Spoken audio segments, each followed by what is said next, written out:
নমস্কাৰ sir. Sir মই auto চলাওঁ। দেউতা ঢুকুৱা আজি প্ৰায় এবছৰেই হ'ল ছাৰ। অটো চলাই ঘৰখন যেনে তেনে চলাই আছোঁ। মাৰো বয়স হৈ আহিছে, কৰিব নোৱাৰা হৈছে। মোৰ বয়স বেছি নাই হোৱা ছাৰ, 19 বছৰ হৈছে। ছাৰ মোৰ এজনী মৰম লগা ভণ্টি আছে। আছিল ছাৰ, আছিল। তাই মানুহ এঘৰত কাম কৰে। আমি দুটাই মিলি ছাৰ ঘৰখন যেনে তেনে চলাই আছোঁ।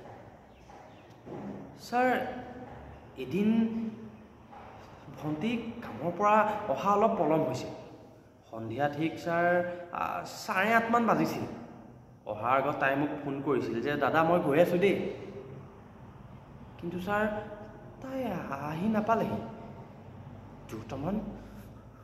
দুটামান ছাৰ নৰপিশাচে তাইক বলৎকাৰ কৰিলে। আমি ছাৰ থানালৈ গৈছিলোঁ, কিন্তু ছাৰ আমি দুখীয়া মানুহ। আমাৰ বাবে আইনখন অন্ধ। কিন্তু ছাৰ ভগৱান আছে।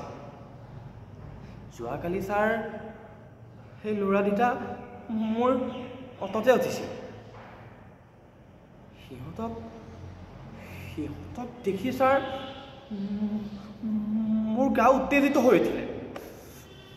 মই সিহঁতক দেখি থাকিব নোৱাৰা হ'লোঁ।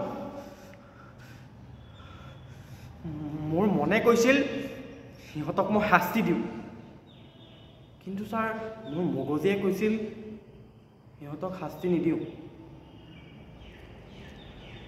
ছাৰ আমি দুখীয়া মানুহ হ'ব পাৰোঁ, কিন্তু আত্মসন্মানবোধ আমাৰো আছে।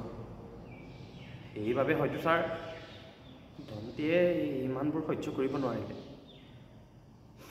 ছাৰ অটোখন চলাই গৈ থাকোঁতে মই এডোখৰ জেগাত ৰ'লোঁ। এখন দোকানলৈ গ'লোঁ। দোকানলৈ গৈ ছাৰ মই মাত্ৰ 5 টকীয়া এখন প্লেট কিনিলোঁ। প্লেটখন লোৱাৰ পাছত আকৌ মই যাবলৈ ধৰিলোঁ। গৈ আছোঁ। এডোখৰ আন্ধাৰ জেগাত মই ছাৰ ৰ'লোঁ। নৰপিশাচ দুটাই সুধিছে তই বাৰে বাৰে অটোখন কিয় ৰখাই দিছ? সিহঁতৰ উত্তৰ ছাৰ মই 5 টকীয়া প্লেটখনেৰে দিলোঁ।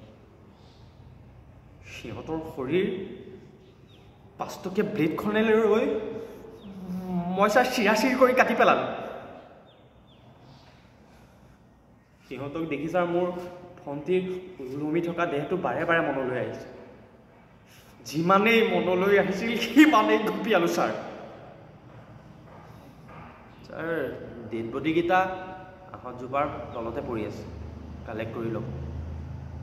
ছাৰ আইনখন কঠোৰ কৰিবলৈ হ'ল, নহ'লে ছাৰ আমাৰ নিচিনা অপৰাধীবোৰৰ জন্ম কিন্তু বহুত হ'ল।